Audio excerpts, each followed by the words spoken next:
사사기, 이스라엘의 사사들이 인도하던 시대의 이야기입니다.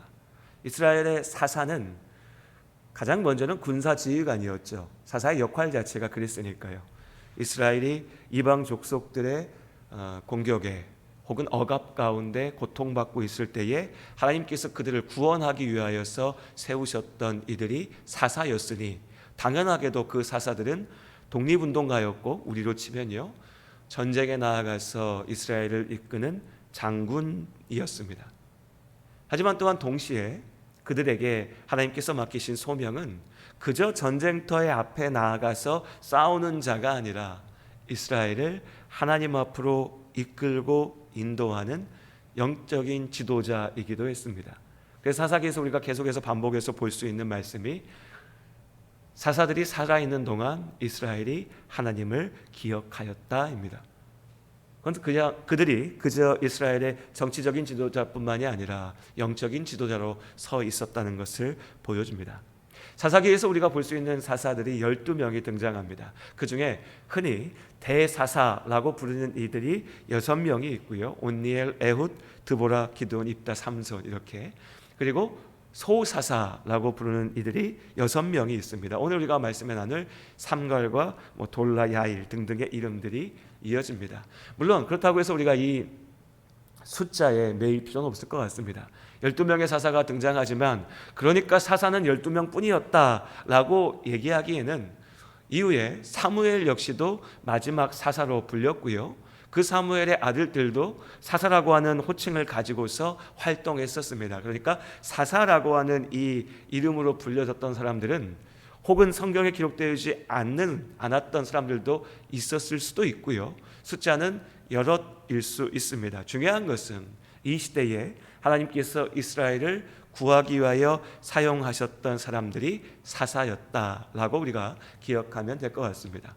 그럼 대사사는 누구고 소사사는 누구냐라고 하는 구분의 기준도 필요할 텐데요. 이것도 어렵지 않습니다. 여러분이 사사기를 읽으시다가 이 사람 이름은 좀 많이 나오네 하면 대사사고요. 이 사람은 한 번 얘기 나오고 지나가네 하면 그 사람이 소사사입니다. 그게 진짜 기준입니다. 본문에 등장하는 분량을 기준으로서 좀 더 자세히 많은 이야기들이 다뤄지고 있는 이들을 대사사라고 부르고, 삼갈처럼 그저 한 번 이름이 등장하고 지나가는 이들을 소사사라고 부르죠.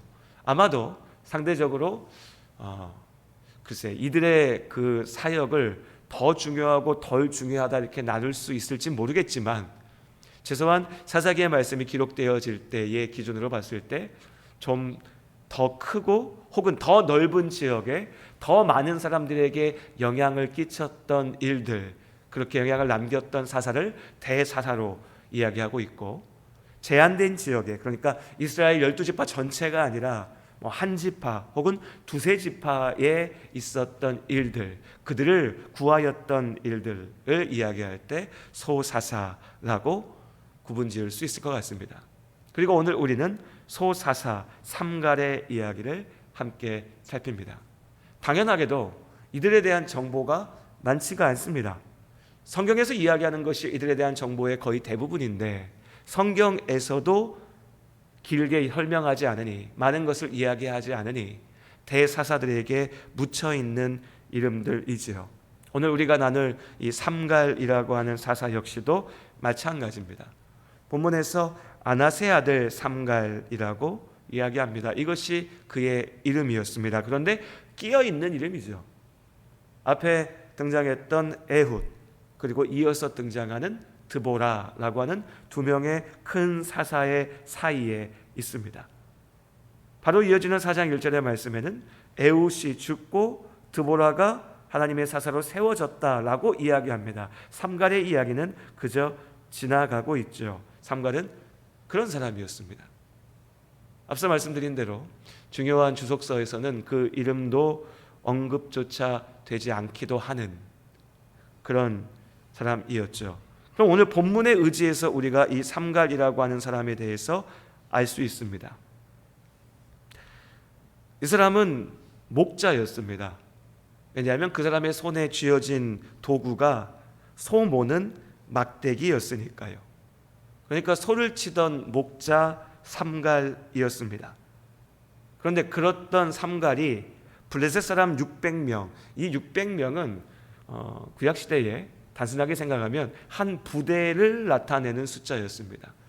예, 뭐 아시는 것처럼 제가 군대를 안 갔다 와서 이 개념이 잘 없는데 600명이면 모르겠습니다. 뭐 사단장쯤 되나요? 뭐 그런지 어떤지 군대 다녀오신 분들 맞습니까? 사단장? 다 안 갔다 오셨습니까? 저랑 비슷하게? 예. 대대장이요? 대대장. 예. 대대장 정도 되는 부대의 숫자를 이야기하는 겁니다. 그러니까 한 군대와 맞서 싸운 거죠. 홀로. 이해하기 어려운 이야기입니다. 기적적인 이야기죠. 그런데 그랬던 사람이 어떤 장군이나 삼손과 같이 날 때부터 특별한 힘을 가지고 있었던가, 뭐 이스라엘의 유능한 지도자였던가 이런 게 아니라요. 그저 소를 치는 목자였습니다. 사사와 군사지휘관 혹은 이스라엘의 재판관, 지도자와 연결짓기 어려운 직업을 가진 사람이었죠.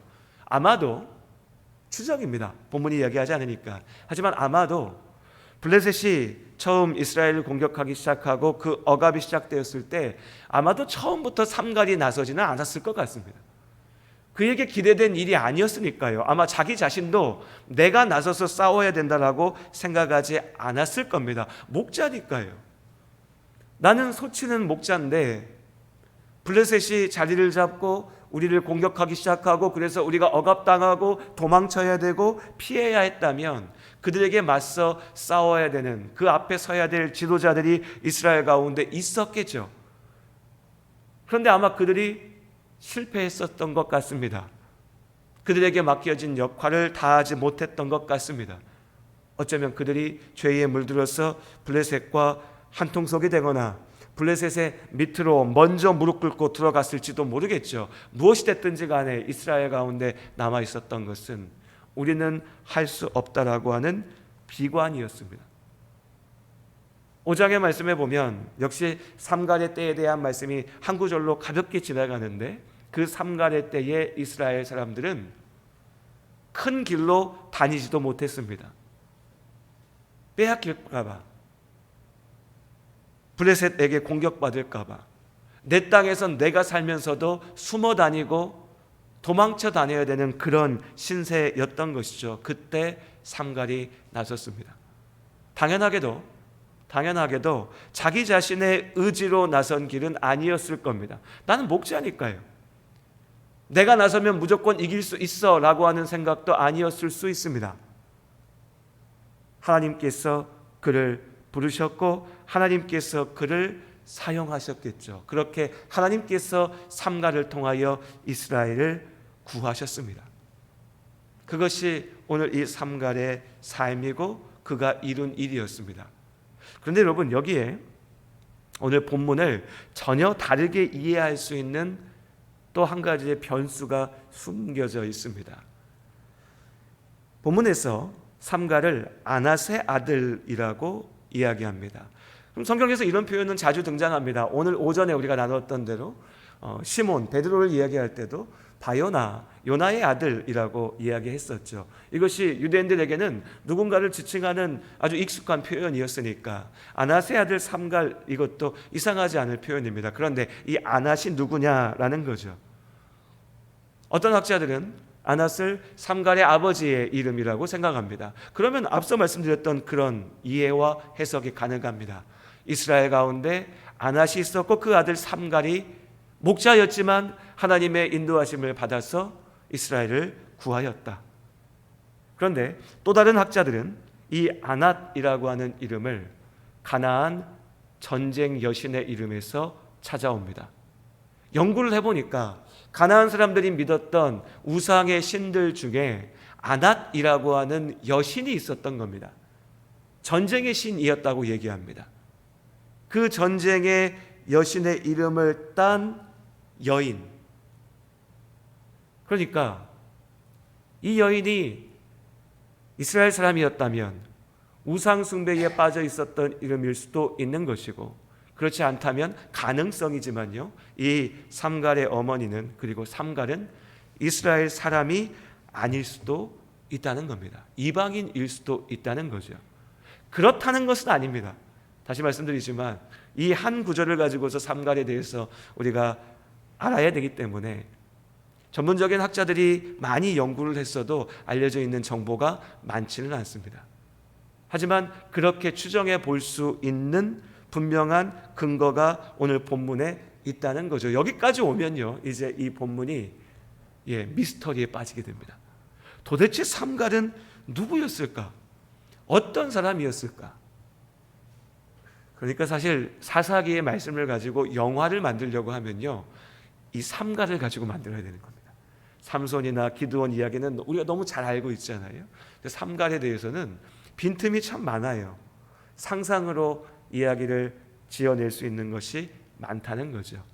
자, 그건 뭐 이제 그렇게 이야기를 만든 사람들의 이야기고, 우리는 하나님의 말씀을 통해서 하나님의 뜻을 보고자 하는 우리는 여기에서 도대체 삼갈은 누굴까 고민하고 생각해 보게 됩니다. 그런데 오늘 사실 우리가 기억하고 나눠야 될 것은 삼갈이 누군가는 아니겠죠. 우리 알 수 없으니 그냥 여기서 멈추면 됩니다. 참 신비한 사람이구나, 참 알 수 없는 사람이구나 라는 겁니다. 중요한 건 무엇입니까? 그 삼갈이 이스라엘을 구하였다는 겁니다. 하나님께서 삼갈을 통하여 이스라엘을 구원하셨다는 거죠. 그리고 저는 우리가 오늘 이 말씀을 통해서 하나님의 일하심에 대해서 생각해 보았으면 좋겠습니다. 하나님의 일하심, 하나님은 어떻게 일하시는가? 그동안 함께 성경 공부를 해왔던 우리 성도님들은 사사기의 기본적인 구조를 이해하고 계실 겁니다.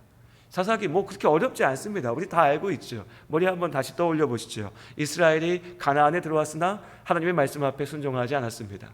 그 이스라엘의 불순종이 죄악으로 연결되어졌고, 그들이 우상숭배의 죄악 가운데 완전히 사로잡히게 되었죠. 빠지게 되었습니다. 그러니 하나님께서 그들에게 이미 경고하셨던 대로, 여호수아의 입을 통해서 말씀하셨던 대로 그들을 치시죠. 그들을 심판하십니다. 남겨놓았던 가나안의 여러 이방 족속들, 그리고 주변의 암몬과 모압, 미디안과 같은 이방 족속들을 통해서 이스라엘을 치셨습니다. 그 아픔 속에, 그 고통 속에 이스라엘이 하나님 앞에 나와 비로소 회개하고 부르짖을 때 하나님께서 사사를 세우셨고, 그 사사를 통해서 이스라엘을 구원하셨습니다. 그리고 그 사사가 살아있는 동안 이스라엘은 하나님의 은혜를 기억하고 하나님의 말씀 앞에 순종하였죠. 이것이 사사기의 기본적인 구조라고 우리가 알고 있고, 사사기 2장에서도 이것을 이야기하고 있습니다. 마치 공식 같습니다. 공식. 사사시대의 죄의 악순환. 그럼 여러분 어떻습니까? 우리가 사사시대의 이야기들의 큰 틀을 알고 있으니, 이해하고 있으니 우리는 하나님의 일하심을 예측할 수 있습니까? 여러분은 여러분의 인생을 예상하고 예측할 수 있으십니까? 사실 매주마다 우리가 하나님 말씀을 듣는 게 크게 다르지 않습니다. 우린 예수님의 십자가의 은혜로 구원을 얻었고, 구원받은 성도로서 우리의 삶을 살아갑니다. 하나님께서 우리와 함께 하실 것이고, 우리의 길을 지키시고 인도하실 것이고, 마침내 약속하신 하나님 나라의 영원한 생명 가운데 있게 하실 겁니다. 이것도 마찬가지죠. 공식 같습니다. 우리가 이걸 알고 있습니다. 하나님의 뜻이 무엇인지, 하나님의 일하심의 틀이 무엇인지. 그런데 그것을 우리가 알고 있으니 우리는 하나님이 어떻게 일하실 것이다 라고 다 예측할 수 있나요? 사실 이것이 오늘 3장 31절에 삼갈의 이야기를 보면서 우리가 생각하고 또 묵상하고 기억해야 될 질문이고 주제인 것 같습니다. 5년 전 여러분은 2024년 이 자리에서 예배 드릴 것을 예상하셨습니까? 전혀 예상하지 못한 분들도 계셨을 것이고, 근데 오늘따라 하필이면 또 근래에 오신 분들 많이 빠지시고, 우리 장로님, 안수 집사님, 권사님들은 5년 전에 당연히 이 자리에 있을 거라고 확신하고 있었습니다. 이런 표정으로 저를 보시는데 10년 전에 어떠셨습니까? 10년, 11년 전에 예담교회에서 강민 목사 설교 들을 것을 알고 계셨습니까? 이 중에 한 분도 모르셨습니다. 왜냐하면 10년 전에는 저조차 이 자리에 있을 것을 생각하지 못하고 있었기 때문에. 반복되는 매일 속에 우리는 삶을 살아갑니다. 성인이 되고 나서 결혼하고 자녀를 낳고 40, 50 정도 되고 나면 우리 성도님들 일상에 크게 막 엄청난 변화와 달라지는 것들이 있지는 않습니다. 매주 비슷한 것 같습니다. 같은 시간들의 반복인 것 같죠. 하지만 그 속에서 우리가 가만히 우리 삶을 들여다보면 사실 우리의 하루하루는 날마다 새로운 오늘입니다. 우리는 하나님의 약속을 알고 있습니다. 하나님께서 어떻게 일하시는지도 이미 인생 속에서 경험해 왔죠. 그러니까 앞으로 우리가 나아갈 길 가운데 하나님께서 또한 일하실 것을 어느 정도 예상하고 예측합니다. 그렇게 생각하죠. 그렇게 착각합니다. 하지만 사실 가만히 그 인생의 본질을 들여다보면 우리는 여전히 하나님을 알지 못합니다. 하나님께서 이스라엘을 구하셨습니다. 그들이 하나님 앞에 나와 회개하며 기도할 때 그들을 구하셨죠. 이렇게만 얘기하면 이야기가 참 쉽습니다. 뻔한 이야기 같습니다. 그런데 하나님께서 그 이스라엘을 구하실 때 어떨 때는 불과 몇 년 만에, 어떨 때는 십수년, 어떨 때는 수십 년 만에 그들의 기도 가운데, 그들의 부르짖음 가운데 답하셨습니다. 이야기로 듣는 우리에게는 그러나 저러나 하나님께서 구하셨지라고 이야기할 수 있지만 그 가운데 있는 그들에게는 내 인생 전부였습니다. 내가 부르짖었지만 여전히 하나님은 움직이지 않으시고 나는 그 고통 가운데, 아픔 가운데 있어야 했습니다. 누군가는 그 가운데 죽어갔을 거고 누군가는 그 가운데 무너졌을 겁니다. 그러나 누군가는 그 가운데 온전히 하나님 앞에 나와 무릎 꿇고 회개하며 하나님 앞에 부르짖었죠. 온니엘과 같이 너무나 전형적인 사사들도 있었습니다. 믿음의 사람, 믿음의 영웅, 전쟁터의 맨 앞에 설 수 있는 믿음 좋은 가문의 후손, 그런 사사도 있었죠. 하지만 에후처럼 왼손잡이였기에 그 당시에 저 사람이 그런 일을 할 수 있을까 의심받고 기대하지 않았고 오히려 무시당했던 그런 사람도 있었습니다. 상갈처럼 목자였던, 정확하지 않지만 어쩌면 그가 정말 이방인이었다면 어떻게 이방인이 우리를 구원할 수 있어? 누구도 기대하지 않았던 그런 일들도 있었죠. 그렇게 하나님의 일은, 하나님의 일하심은 우리의 기대를, 우리의 예상을 벗어납니다. 크신 하나님께서는 우리가 다 이해할 수 없고 다 알 수 없는 하나님이시기 때문입니다. 우리는 나아갈 방향을 압니다. 하나님께서 알려주셨으니. 그러나 그 방향을 향하여 하나님 나라까지 가는 길 가운데 우리가 건너야 될 큰 길과 작은 길, 또 그 길 가운데 편안한 것과 불편한 모든 것들에 대해서 우리는 알지 못합니다. 오늘 우리의 기도의 제목에 대해서 하나님께서 어떻게 답하실지, 어떻게 우리를 인도하실지, 어떻게 우리를 구하시고 어떤 자리 가운데 나를 있게 하실지, 이 어려움과 이 마음 아픔과 이 고됨과 이 속상한 상황들의 목적, 그 길 끝에 하나님께서 나를 어떻게 이끌어 가실지 우리는 알지 못한다는 겁니다. 다만 우리가 아는 것은 그 모든 것을 통해서 하나님께서 나를 인도하신다는 사실, 그 한 가지죠. 그렇기 때문에 여러분, 이 길, 하나님께서 알려주신 이 큰 방향을 따라서 하나님 나라 가운데 거하는 그 길은 믿음이 없으면 갈 수가 없는 길입니다. 이루어지지 않은 약속에 대한 믿음이고 나의 매일매일을 이끄시는 하나님의 인도하심에 대한 믿음입니다. 다 이해할 수 없어도 무릎 꿇고 순종해야 하는 믿음이고 조금만 틈만 주면 다시 고개를 쳐들고 올라와서 내 입으로 내 행실로 죄를 저지르고 하나님의 일을 대적하고 막아서려 하는 나의 못나고 악한 자아를 죽이며 오직 하나님의 뜻을 쫓아서 나아가야 하는 믿음입니다. 그렇게 이 믿음으로 길을 걸을 때에 비로소 우리는 하나님께서 우리에게 약속하신 그 자리, 그 하나님의 나라 가운데 있을 수 있는 것입니다. 그래서 우리는 겸손히 인정할 수밖에 없습니다. 우리는 내일을 알지 못합니다. 나의 하루하루의 삶이 가만 생각해 보면 다 계획 안에 있는 것 같고 내 예상대로 되는 것 같고 그러니까 무언가를 기대하고 바라고 욕망하면 될 것 같지만 하나님 앞에 겸손히 기도하며 무릎 꿇으면 나는 여전히 아무것도 모르고 내 뜻대로 되지 않고 하나님께서 어떻게 나를 인도하실지도 알 수 없다라고 고백하게 됩니다. 그렇게 오늘 이 자리에 우리가 있습니다. 그리고 우리는 새로운 오늘, 새로운 한 주를 살게 될 것입니다. 거듭해서 예상할 수 없는 일들의 연속일 겁니다.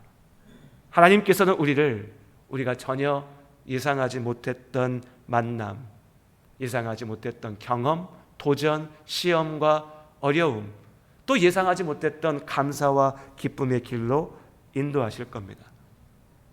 그 가운데 분명한 것은 하나밖에 없습니다. 그 모든 길 가운데 하나님께서 우리와 함께 하시고 지키실 것이라는 약속입니다. 이 약속, 이 사실은 변치 않습니다. 그러니 여러분 우리가 두려워하지 말고 믿음으로 오늘을 살 수 있기를 바랍니다.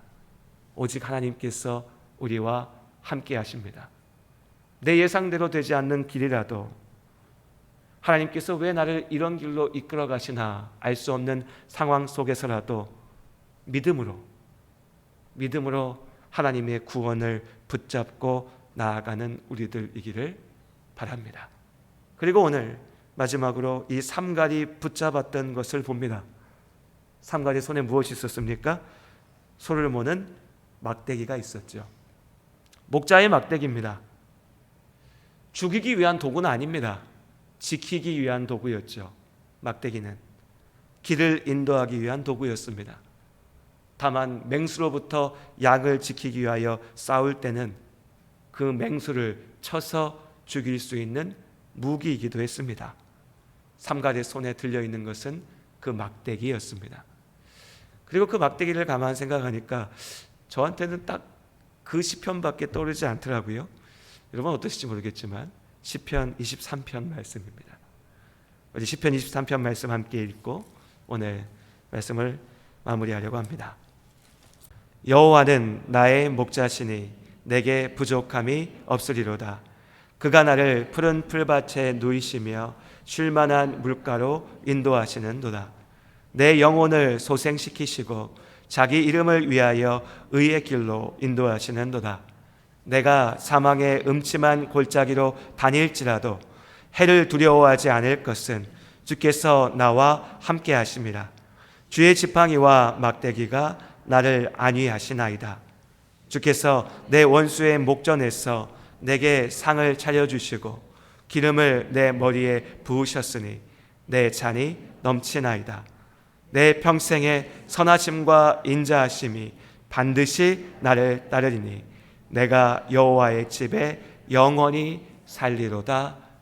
아멘. 하나님,